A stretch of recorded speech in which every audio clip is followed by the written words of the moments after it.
He starts off his pitch pointing to this woman as an example. Who's on a throne, mind you. It's a velvet throne she's sitting on. Who is in a scantily clad dress and says nothing. The entire time. And looks uncomfortable and passes out the samples for him. So it's a very like subservient kind of vibe to like start off a pitch, which just rubs me the wrong way.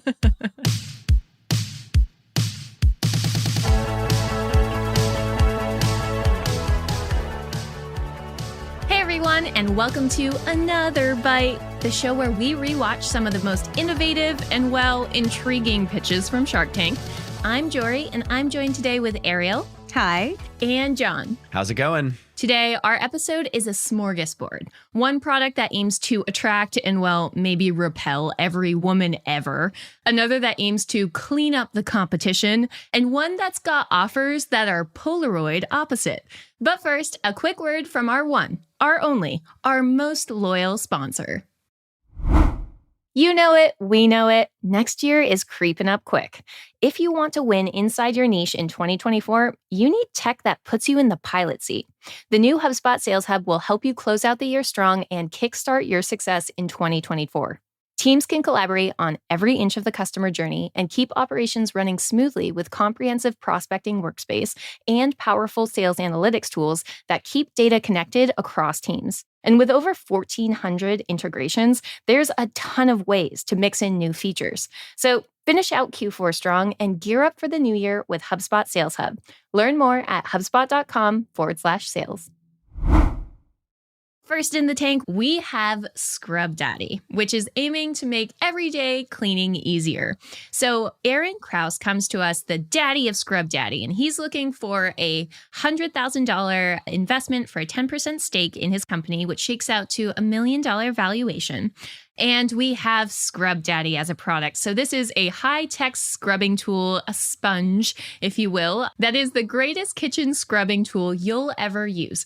So what's innovative about this product is really Scrub Daddy changes texture based on the temperature of water you're using, which has all of these benefits of like if you need a very durable sponge that can hold a 10-pound weight, amazing, put it in cold water, or if you need a more flexible sponge, great, put it in hot water.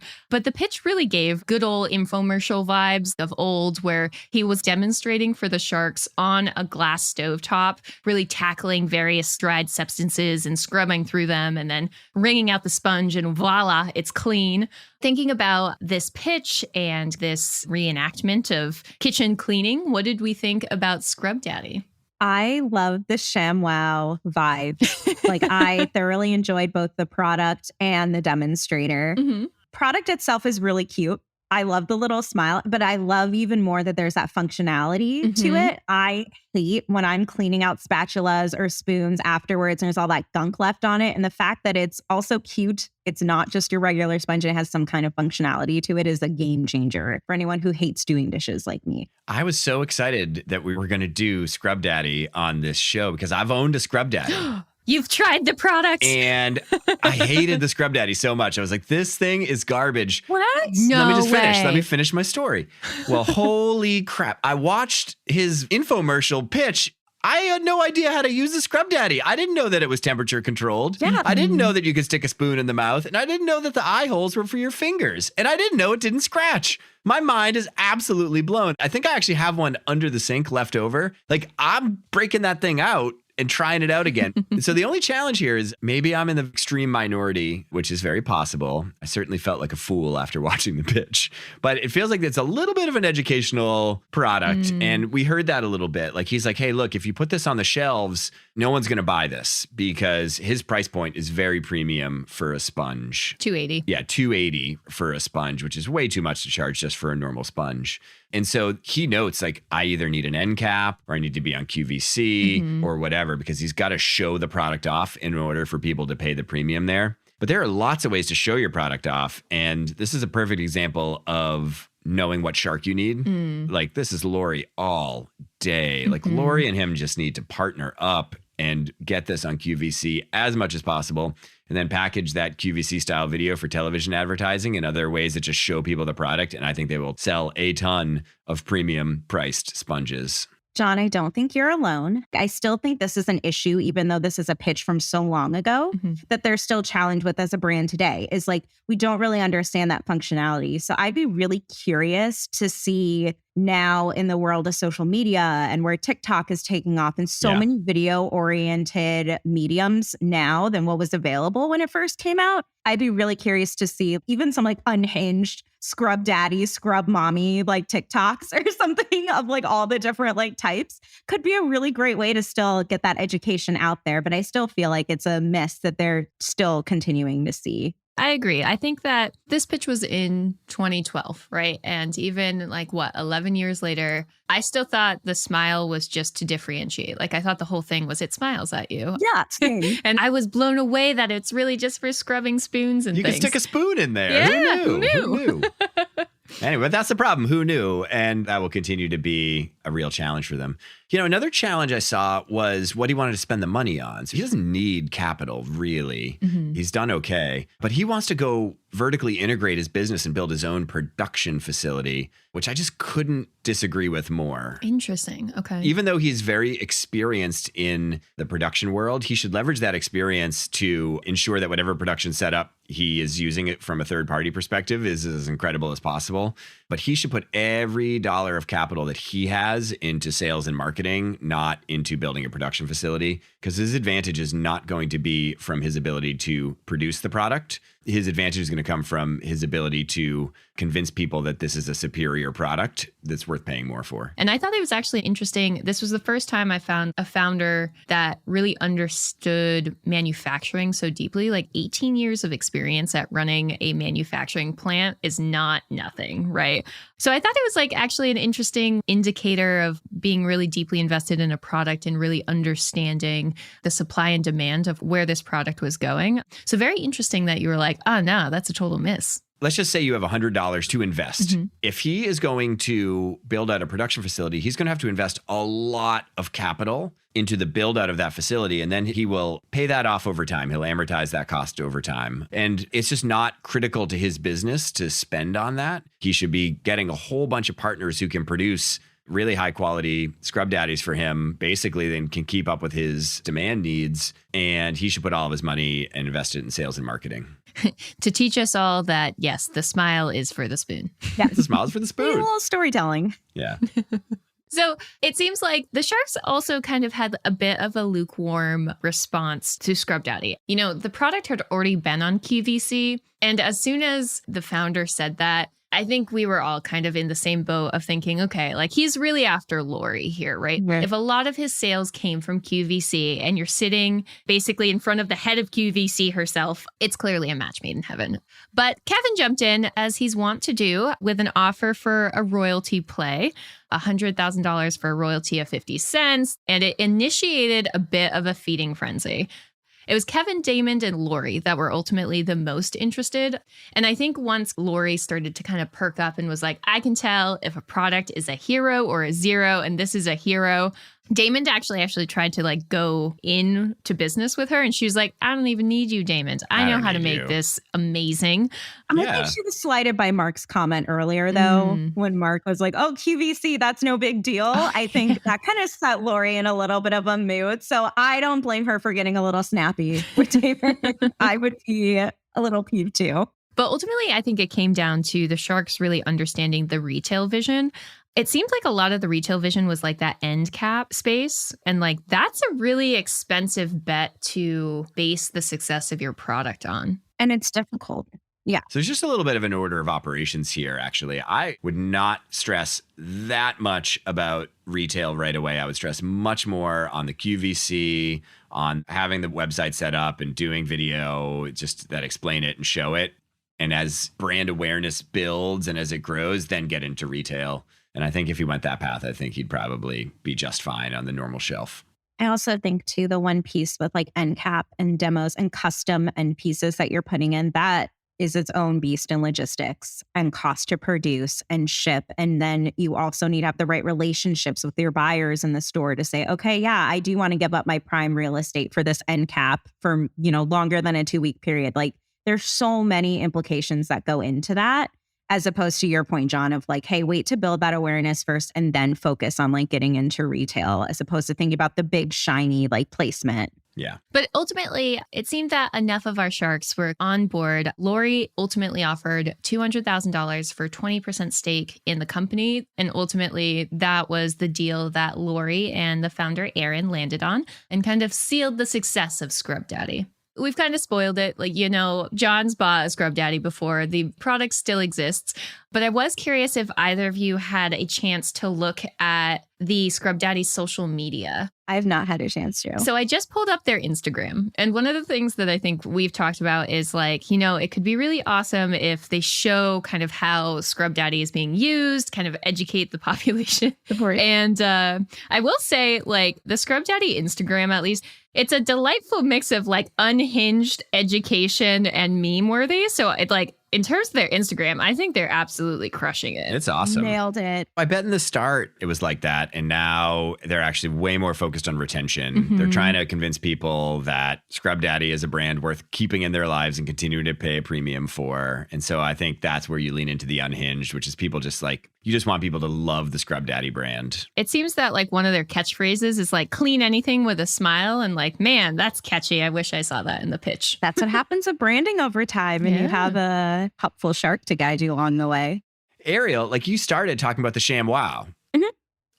What was the ShamWow? Wait, you don't know what the ShamWow is? I don't even know what the ShamWow was. What's the Scrub Daddy? I don't even know what the Scrub Daddy is. This is the thing. The ShamWow is a perfect comparison to the Scrub Daddy. Neither the ShamWow nor the Scrub Daddy would have been nearly as big if the brand hadn't been like super memorable, super catchy, kind of weird, kind of quirky. I feel like if you can find a way to just make something that you use every day slightly nuanced, more people I feel like are just susceptible to buying it.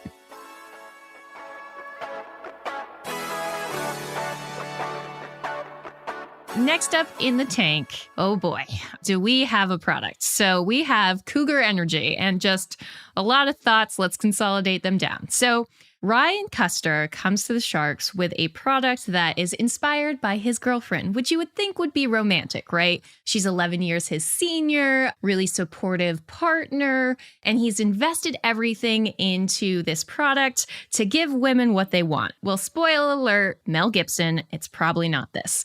Ryan comes asking for a $150,000 stake for a 30% cut in his business, which shakes out to a $500K valuation. So Cougar Energy, it's a gender-specific functional drink that's loaded with 13 superfruits, whatever that means, and it's aiming to give those cougars in your lives stronger nails and hair, so basically biotin, some anti-aging benefits thrown in, and it's a female-friendly energy blend, whatever that means, that makes a mean cougar teeny, and really with all its age-defying products is meant to both keep your cougar looking young, your cougar being a woman, and energized throughout her day of just being aged, I guess. I said this before and I'll say it again. I hate everything about this. I can't watch. Like, I am physically getting stressed out just thinking about this product. There's so much to just unpack with the initial pitch. Let's go. Ryan starts his pitch. He has a young woman sitting there looking a little bit uncomfortable, demoing his product, and starts off his pitch pointing to this woman as an example. Who's on a throne, mind you. It's a velvet throne she's sitting on. Who is in a scantily clad dress and says nothing. The entire time. And looks uncomfortable and passes out the samples for him. So it's a very like subservient kind of vibe to like start off a pitch, which just rubs me the wrong way. Goes into the health benefits, anti-aging benefits, and then goes on to leave the final knife in the gut for me was middle-aged women are cougars between the ages of 30 to 55. So apparently I am in this target audience. You cougar, you. Yes. John, your initial thoughts before I get too emotional with this.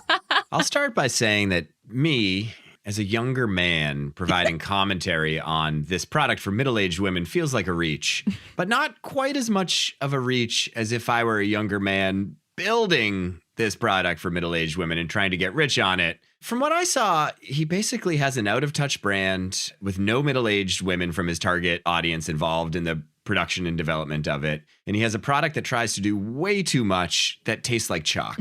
Seems like he's not on the best path for this thing to take off here. Not setting himself up for success, if you will. And I just feel like there's nothing wrong with having a target audience. You know, we talk about segmentation a lot in marketing, even, you know, thinking about personas, who are we trying to reach? Like, there is absolutely nothing wrong with saying your product is geared towards, you know, women of a certain age or certain interests. But the issue I think here is like when you don't do the research and you cultivate a product that you think people want, you've already lost the game. And I think that's kind of what lost it for me was these claims of women want this, but where's the data backing that up?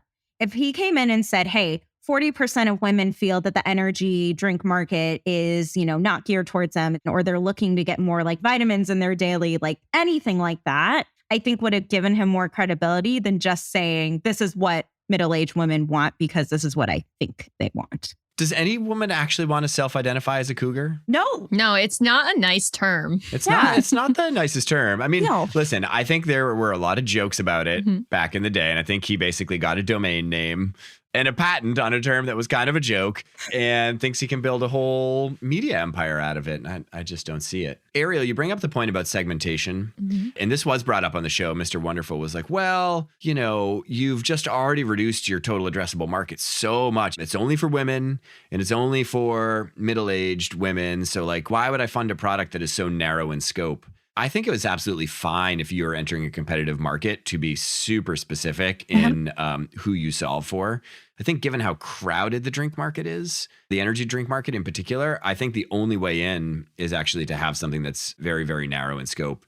And his point of view on how he would counter the fact that it is a narrow market is he said, well, I'm not just going to sell energy drinks. I'm actually going to sell a lot of things into this market. And so I thought he actually had a very reasonable approach to that, even if I disagreed with how he's trying to approach this particular segment of his market. So it's like he skirted around some really good points. He was like, it's like a very male-dominated industry, this energy drink thing. And like you see brands like Monster or Bang and like very like loud branded energy drinks that I think are just like, there is a specific persona in mind with those types. So I feel like in terms of like branding differentiation, like that made total sense to me. It was the execution backed with no data that I think was just like where this totally fell flat. Yeah, and that's such a good point. Strategy-wise, there's nothing wrong with going more niche. No one can ever have a total addressable market of 100%. If you are, you're trying to make a product for everyone, and that's not going to sustain long-term.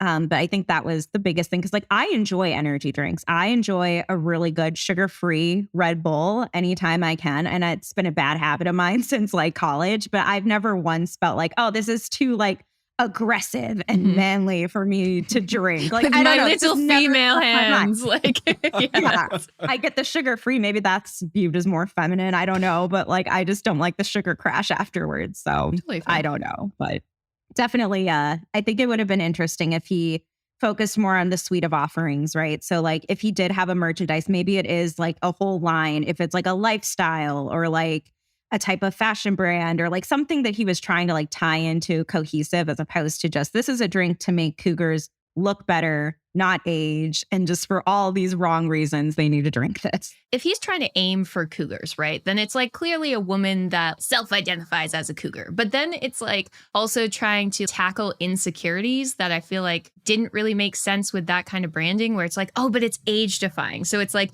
you must identify with an older age, but then also be deeply ashamed of it. What kind of tone are we trying to strike with this product? But for all that, we're like kicking this product down. He had made some sales, right? So as of Shark Tank, he was looking at $60,000 in sales. It was over 3 years, but he was keeping his distribution small. He was in the Dallas-Fort Worth area, really targeting like 7-Elevens. There was a Curves in Pennsylvania that picked him up, a Smoothie King out of nowhere. So people were buying them. Yeah, 60,000 in 3 years just feels so far behind for that much. Yeah, I mean, certainly for a $500,000 valuation, it's almost impossible to justify. He's got a couple of paths here. He can go out and he can spend a lot of money on establishing the brand and can then try and ride the tailwind of that to get distribution into stores because there'll be consumer demand for it.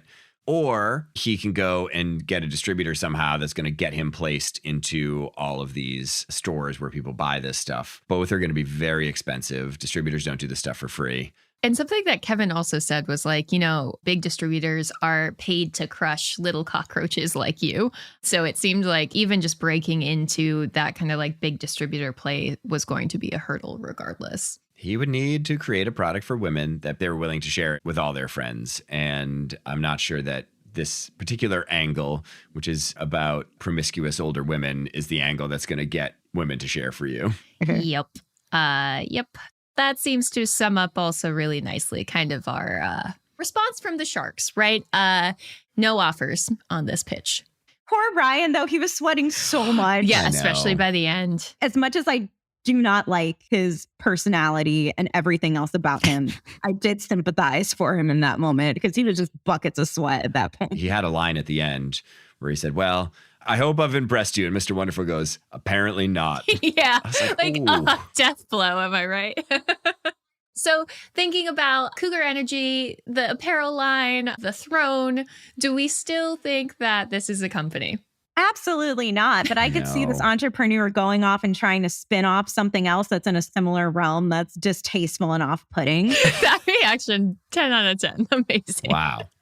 Maybe Ryan has grown from this. He's older now. Maybe he took a bunch of lessons away about how to find the right product market fit and is out building something great. Pour one out for Ryan. Spoiler, nope. The company closed its doors for good in 2014. It does look like there's not much of a market out there for middle-aged women who want to call themselves cougars. Who could have ever guessed? All right. Well, last in the tank, we've got Groovebook, which is an affordable solution to a digital problem of having all of those photos really stack up on our smartphones because you take all these photos and what do you do with them? Nothing. So Brian and Julie come to us asking for $150,000 for a 20% stake in their company. That shakes out to about a $750,000 valuation. And dearest listener, I want you to keep that number in mind because it's actually going to become really important later down the road. So they've got this product, it's Groovebook, and essentially what it is a subscription service that allows you on a monthly basis to have 100 of your photos sent to you. And it's these 4x6 photos that can be ripped out of this photo book. The proposition and really the value of this product is to save time and money. You don't have to go to the store and print out all the photos, and you don't have to waste essentially really expensive printer ink because they send it right to your door. And it's a really affordable product at $2.99, which includes shipping and handling. But Ariel, Jon, what are we thinking initially about Groovebook, the product? I mean, $2.99 for the cost of photos is such a strong value prop for me. I find myself in the audience of constantly getting like a canvas made or wanting to print out things that I have on my phone, or I just store all these photos to an album that I'm like, oh, I'll get to printing it later. So that's a really low cost of entry point, and I feel like it provides a lot of value. I'll start by just saying I love it when we get to go back in time on this podcast. Mm-hmm. And this is an episode where we're going back in time 10 years to a brief and in retrospect fairly hilarious period where everybody suddenly had a digital camera in their pocket but was still living in a world where they used to print all their photos out. Mm-hmm. Kind of feels like the kind of thing our kids might ask us about someday. Like, what was it like when you used to print out all your photos? Did you really print your photos, Dad? So I feel like we're going back to this weird time where everybody in the world who had a smartphone was actually thinking about whether they want to print all their photos out, which now in retrospect is just so laughable. I know some moms that would really love that take all the photos of their kids and would love to send it to grandma and grandpa. I think there's a market for it to still print out photos. Ariel, the Groovebook would be like a subscription to the New Yorker. It would just pile up on your bedside table. Bold. I think the real problem, though, is the threat of substitute products will actually become a real problem for them, because in just a few years, nobody will actually be printing photo books, and they'll just be enjoying their bigger phones and their bigger screens and Instagram and TikTok and other places that they want to share. I see it more as a tool for decoration as opposed to sharing more widely like we used to back in the old days with our disposable cameras. That just goes to show its wide usage and how it could be adopted by other companies. So it's more of a function and less of its own standalone brand in some ways. What % of baby books do you think get completed? I don't think they ever get finished. I know that I had a baby book for my dog and we made it past the first page. So based on that very small knowledge, yeah, probably very small percentage these days. I think there's an aspiration to complete a lot of baby books, and people might find this an easy way to think, wow, I could do that. I'm not sure that mothers end up having as much energy time to put together their scrapbooks as they might aspire to. Fair. It's also got some issues going on, right? The cost to make the book is $2.30. For all its advantages, like a profit margin per book of 70 cents, as of the episode, even in 2014, they had 18,000 paid subscribers and they weren't even breaking even. That's why I felt like this was definitely more of an acquisition play here. It's like, hey, we have a unique product. And I think the Sharks, Mark and Kevin really caught on to that. But I think the software itself and being able to offer that as an add-on when you're going through like a Shutterfly or Google Photos to like print out your photos, like seeing that value is so huge. And they don't really strike me as two entrepreneurs that are really like in the business of inventing a lot of things. They strike me more as like, hey, this is a really great concept we invented, an idea, like more open to selling it off the bat. They said the reason they have set it so low and kept their margins so low is that they are trying to get as many people in America to be printing Groovebooks as possible. The Sharks laughed at it on the show, but when you have a tech company go into a pitch with a venture capitalist and say, we are basically like over-investing in user acquisition and sub-optimizing profit, everybody thinks it's the greatest idea in the world. So, I think there's kind of a bit of a double standard here. Their strategy is to get as many users as possible, which, Ariel, to your point, if what they want as an outcome is to get acquired, is one of the smartest things they can do.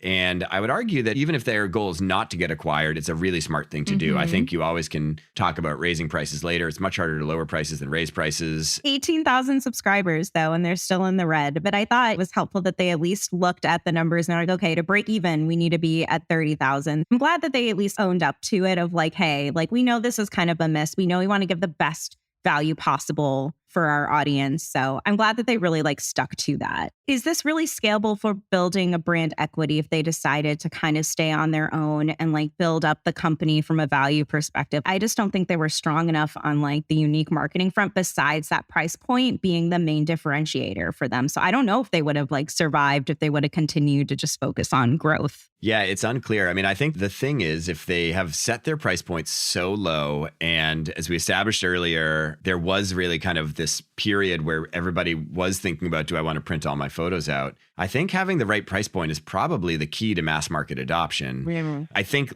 long term, they would have a problem having margins that are so low. But I think that in terms of just getting as many users as possible onto Groovebook, it's not a bad strategy. I think the Sharks saw value in very different ways when it came to Groovebook. And that's why I thought the offers on the table were so interesting. So essentially, we've got two types of offers, right?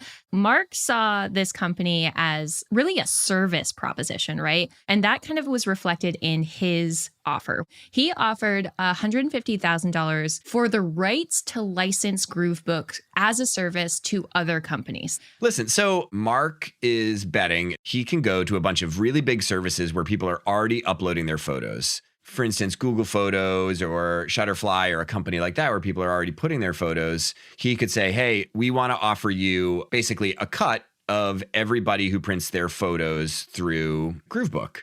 And so what Mark is basically betting, and ultimately Mr. Wonderful when he goes in on the deal, is that they have enough clout that they can go into a bunch of these big companies where users are already uploading their photos and get those companies to make a deal with them, and that they can basically get a great rev share on that as Mark and Mr. Wonderful.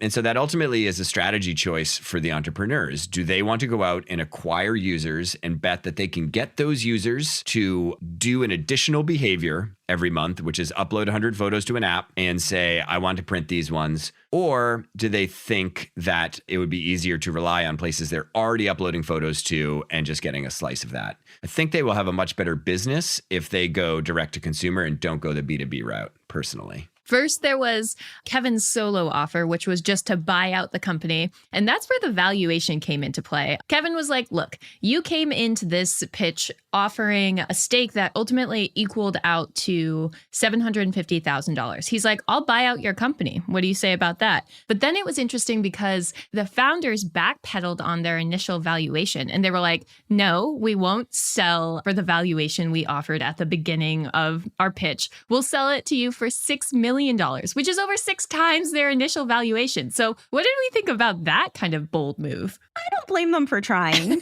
I mean, I think that's an example of our entrepreneurs pivoting and picking up on that interest that the sharks have. And they know like, okay, we have something here. The fact that the sharks are so divided in their approach, I think it was more of an attempt to get a little more, skin in the game, I think is what the entrepreneur kept referring to. And, I don't blame them for trying, but definitely not at that 6 million valuation. That was definitely too bullish. Yeah, it's very counterintuitive. There are multiple ways to value companies. Software companies and tech companies are often valued on a revenue multiple.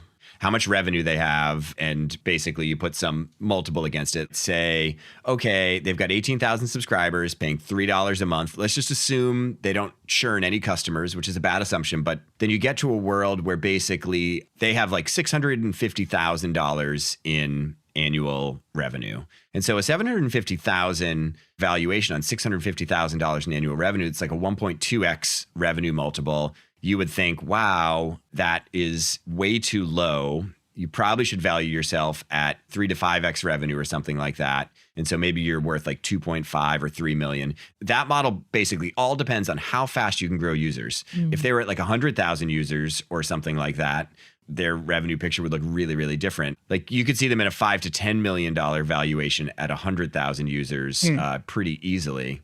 The problem is they don't really have a software business. Software businesses don't have any marginal cost of delivering a product because once they build it, it doesn't cost anything more to let more customers use it.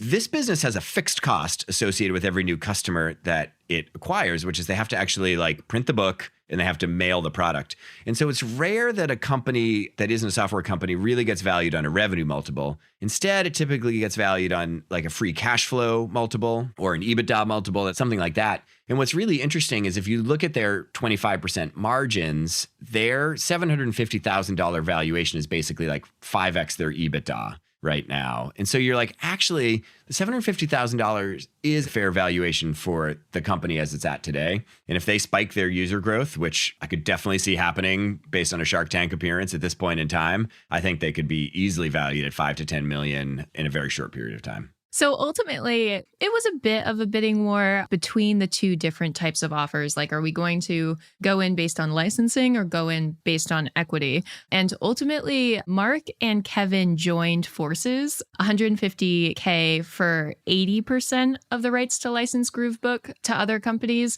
That's when we saw the deal ultimately get made. And they went for the licensing offer. Smart. Honestly, the downside to the entrepreneurs, though, in this case is actually pretty low because they're not giving any equity in the company away. They're basically just taking money and saying, you can go and try and sell this into some big companies. So do you two think that Groovebook is still a company? Yes, but under a different company's product or name. I think Groovebook as itself is just gone, the name. I know they got acquired, so I don't know what happened to them after that. I would guess that it's probably been shut down or it's evolved dramatically into just some other like on-demand photo book offering. Well, to put your questions to rest, unfortunately, Groovebook is no longer keeping it groovy.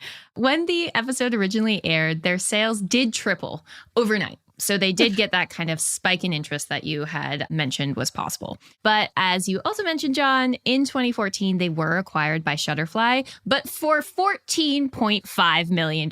So like this acquisition was not nothing. They definitely made some cash there. They must have really grown users They acquired. grew it to 500,000 paid subscribers after Shark. Oh, wow. As of April 2022, Groovebook is no longer operational. I couldn't find out why. It's like for undisclosed reasons, it's no longer in operation to any extent. So pour one out for Groovebook, but brilliant acquisition. So that was pretty successful, all things considered. Wow. Before we close out, based on our 3 products, Groovebook Cougar Energy and Scrub Daddy. Who do you think won the episode? Who do you think wins the war of the products?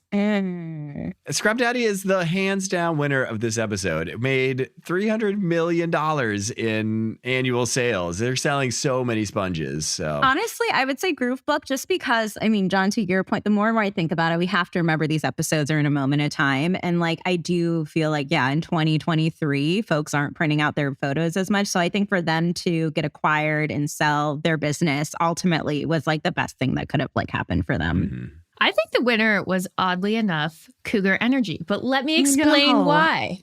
Because we often disagree on this show, right? And to bring us together in a moment of collective hate, we cannot dismiss that so quickly. And to have us all just collectively agree, like, this is not it. What a winner. What a 10 out of 10 winner. We love a good product that brings us all together. Even if it is a mutual hate. Amazing.